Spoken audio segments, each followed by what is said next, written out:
তুমি কোথায় ইন্দু? ইন্দু, এইভাবে আমার জীবন থেকে হারিয়ে গেলে। এই ঘরে আমাদের দুজনের স্মৃতি ছড়িয়ে আছে, এই ঘরে।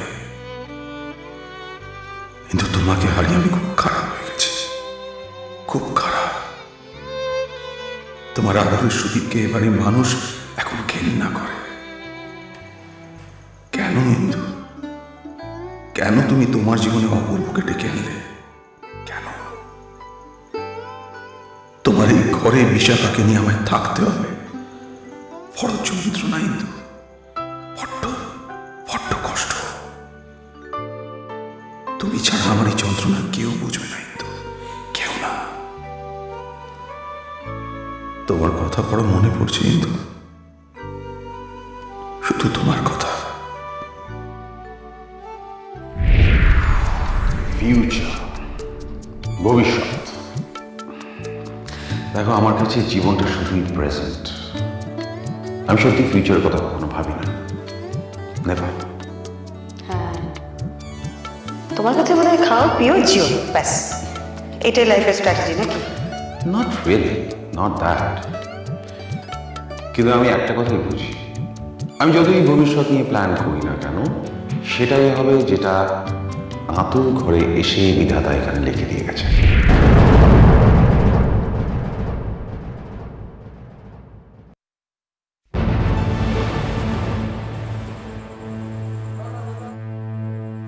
পুরনো বউকে দেখছো? বিশাখা?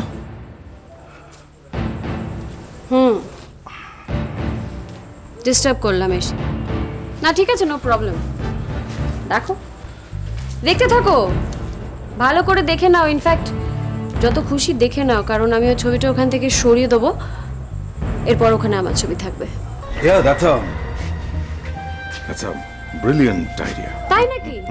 ব্রিলিয়ান্ট। আমি তোমার ছবি তুলে নেব। Good, that's a very good idea. Yes. তুমি যে একটা মরা মানুষকে নিয়ে পড়ে আছো, সে তুলবে ছবি? It's not possible for you Sudip. ছবি ভালো তুলতে পারে অপূর্ব। See? সেই আমার তোমার মাঝখানে অপূর্ব চলে, তাই তো? সেরকম কিছু ভেবে আমি কথাটা বলিনি। It's all right. It's all right. অপূর্ব তোমার ছবি তুলে দেবে। বললাম তো, সেরকম কিছু ভেবে আমি কথাটা বলিনি। আরে ঠিক আছে, কিন্তু আমি বলছি যে ও ছবিটা থাক না। ছবিটা থাকবে না, ছবিটা থাকবে না। তুমি সরিয়ে দেবে, তার কারণ হচ্ছে এখানে আমার ছবি থাকবে। Have you heard me?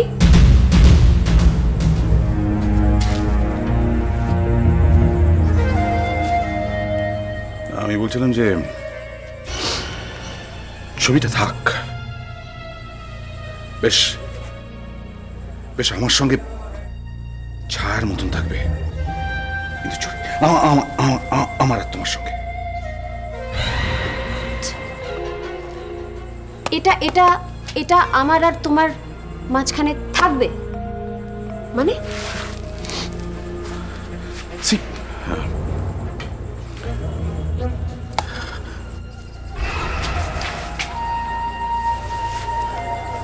আমাকে খুব যন্ত্রণা দিয়েছে, আমাদের মাঝখানেও থাকবে। আমি চাই আমার সঙ্গে তোমার যে সম্পর্কটা, সেটা দেখুক, দেখুক আর চলুক। অনেক যন্ত্রণা দিয়েছে ইন্দিরা, অনেক যন্ত্রণা দিয়েছে। এবার আমি চাই চলুক, চলুক।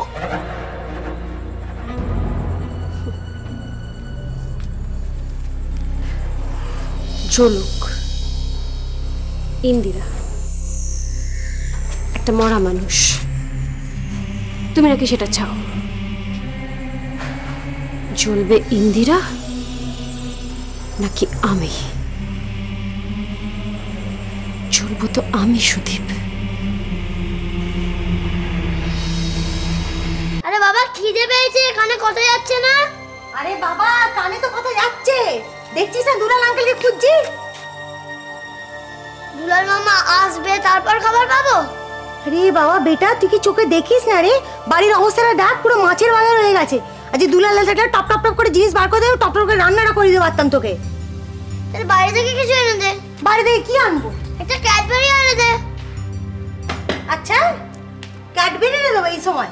তুমি এই সময় ক্যাডবেরি খাবে দুপুরবেলা? ভর দুপুরবেলা ক্যাডবেরি এনে দে না, ক্যাডবেরি এনে দে না। দেখ বান্টি, জেদ করবি না হ্যাঁ? দুটোর সময় কেউ ক্যাডবেরি খায় না। এনে দে না, দে না ভাই, দে না ক্যাডবেরি। ভাই ভাই দেখ আমার জন্য ক্যাডবেরি এনে দিয়েছে। ক্যাডবেরি খাবি? হ্যাঁ হাফ হাফ করে খাবো আমরা। হ্যাঁ হাফ হাফ। না না না না তুমি না খাও। না রূপসা দিদি তুমি খাও, মামা যখন ক্যাডবেরি এনে দেবে তখন আমি খাবো। তোকে দাও না ক্যাডবেরি কিনে। আচ্ছা ঠিক আছে, রূপসা দিদি যখন এতবার করে বলছে তুমি হাফ ক্যাডবেরি রূপসা দিদি থেকে খাও, তারপর আমি যখন তোমায় বড় ক্যাডবেরি এনে দেবো হাফ কিন্তু রূপসা দিদিকে দেবে। পাক্কা? পাক্কা। তখন আমরা সেটা থেকে হাফ মা ভালো মা। সেটা থেকে হাফ হাফ করে খাবে তোমরা, কেমন? যা এখন নিয়ে যাও রূপসা দিদিকে। ভালো মা, সোনা মা। হ্যাঁ ঘুষ, যত ঘুষ। এখন ক্যাডবেরি হয়ে গেছে, এখন ঘুষ দিচ্ছে আমাকে। ওকে বেশি দেবে না হ্যাঁ? ও দাঁতে ডাক্তারের কাছে নিয়ে গেছিলাম, এইদিকে একটা কালো মতন কি হয়েছে। আস্তে আস্তে সাবধানে নিয়ে যাও। এটা আমরা এখন হাফ হাফ করে খাবো। হ্যাঁ খুব মজা করে দেবে কিন্তু। বেশি দেবে না ওকে, বেশি দেবে না, মারামারি করবে না। সত্যি শয়তানের পরিবারেও একটা ভালো মানুষ জন্মায়। এতগুলো হারামির মাঝখানে রূপসা মেয়েটা সত্যিই খুব ভালো মেয়ে। ঠাকুর ওর পাটা ঠিক করে দাও ঠাকুর, ও যেন আবার হাঁটতে পারে আমাদের মতন। বিশাখা শোনো। বলুন। একটা কথা তোমাকে পরিষ্কার জানিয়ে দেওয়া দরকার।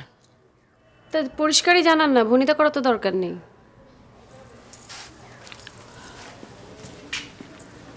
তোমাদের কাছে মুখ ফসকে সবকিছু বলে ফেলেছি বলে ভেবো না যে আমি ভয় একেবারে সিঁটিয়ে আছি। কেন হঠাৎ ভাববো কেন? না আপনি যেচেই আমাকে এই কথাটা বলছেন তার মানে তো এটাই হয় যে আপনি আসলে ভয় সিটিয়েই আছেন। না, আমার কোনো ভয় নেই। নেই? তাহলে বলছেন কেন আমাকে এই কথাটা শুধু শুধু?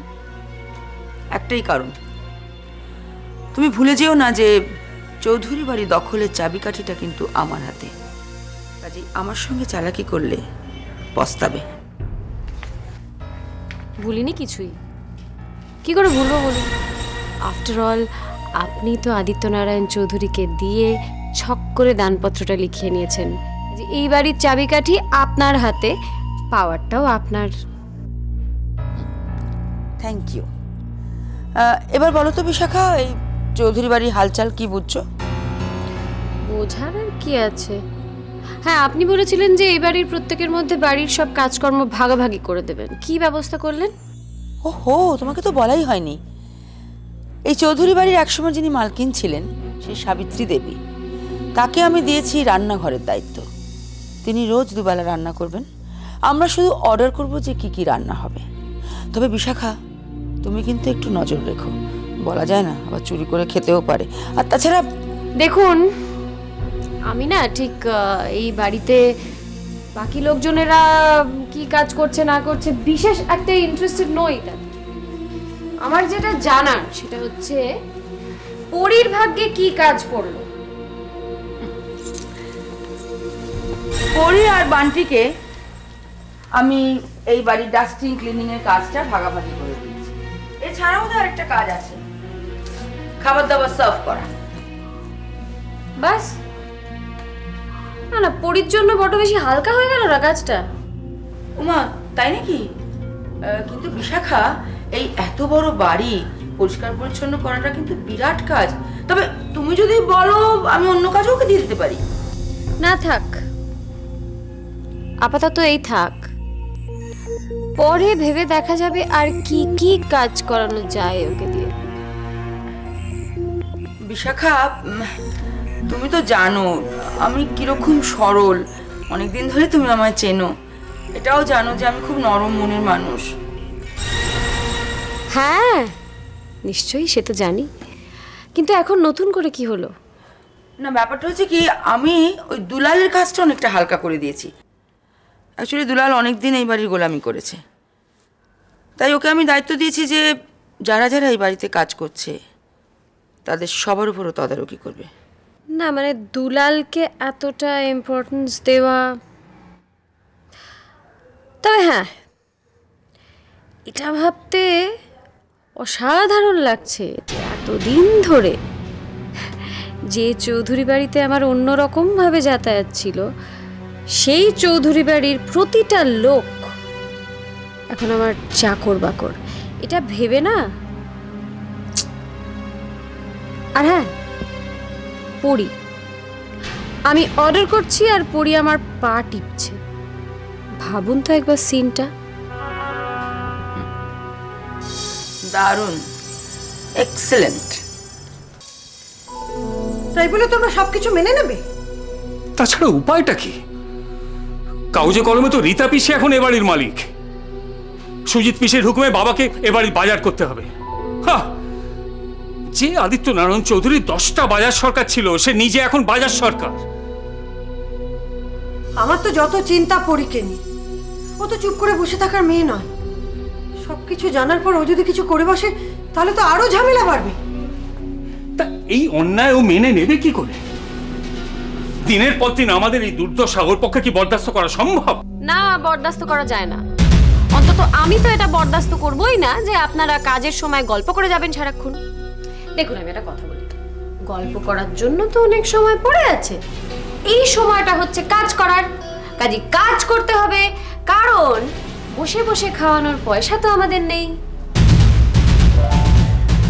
বিশাখা, শেষ পর্যন্ত বাবাকে তোমরা বাজার সরকার বানালে? হ্যাঁ তো কি হয়েছে? কি হয়েছে গীতাতে? জমাদারের থেকে তো বাজার সরকার অনেক সম্মানের। বিশাখা তুমি বাবার মতন শান্ত নির্বিরোধী মানুষকে কেন এত কষ্ট দিচ্ছ? তুমি তো জানো রীতা পিসি জোর করে দানপত্রে সই করিয়ে নিয়েছেন। ন্যাকামো করবেন না একদম। হ্যাঁ, বাবার জন্য দরদ একেবারে উতলে উঠছে। দেখুন আমি এসবের মধ্যে ছিলাম না, ছিলেন রীতা পিসি। যান আদিত্য নারায়ণ চৌধুরীকে গিয়ে বলুন যেন সকলের সামনে স্বীকার করে যে রীতা পিসি জোর করে দানপত্রটা সই করিয়ে দিয়েছে, অথবা যেন পুলিশের হাতে ধরিয়ে দেয় রীতা পিসিকে। যান বলুন। উনি কেন অন্যায়টা মেনে নিচ্ছেন সেটা ওনাকে গিয়ে জিজ্ঞেস করুন, আমি তো বলতে পারবো না। বাবা কেন কিছু বলছেন আমি জানি না, সে যাই হোক, আমরা তো সব মেনে নিয়েছি। তোমরাও থাকো, আমাদেরও শান্তিতে থাকতে দাও। দয়া করে আমাদের আর অপমান করো না প্লিজ।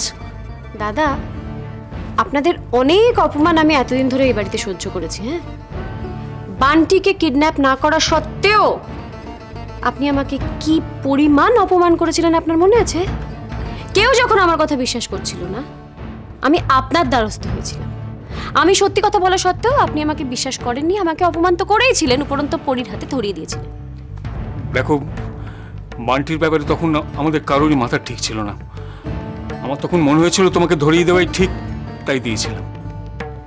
রাইট, ঠিক সেরকমই এখন আমার কাছে আপনাদের অপমান করা, আপনাদের অত্যাচার করাটাই ঠিক বলে মনে হচ্ছে। সেই জন্য আমি এখন সেটাই করব। দেখো, ভুল তো মানুষ মাত্রই হয়। ধরে নাও না আমরা সেরকম কিছু করেছি, আমরা তো মনে করি তুমি নিজেরই লোক। থাক থাক থাক, এত নাটক করতে হবে না। আমাকে নিজের লোক আপনি কোনোদিনই মনে করেননি। হ্যাঁ, সেটা আমি খুব ভালো করে জানি, কারণ অপূর্বর কাছে আমার সম্পর্কে উল্টো পাল্টা কথা বলে ওর মনটাকে বিষিয়ে দিয়েছেন কিন্তু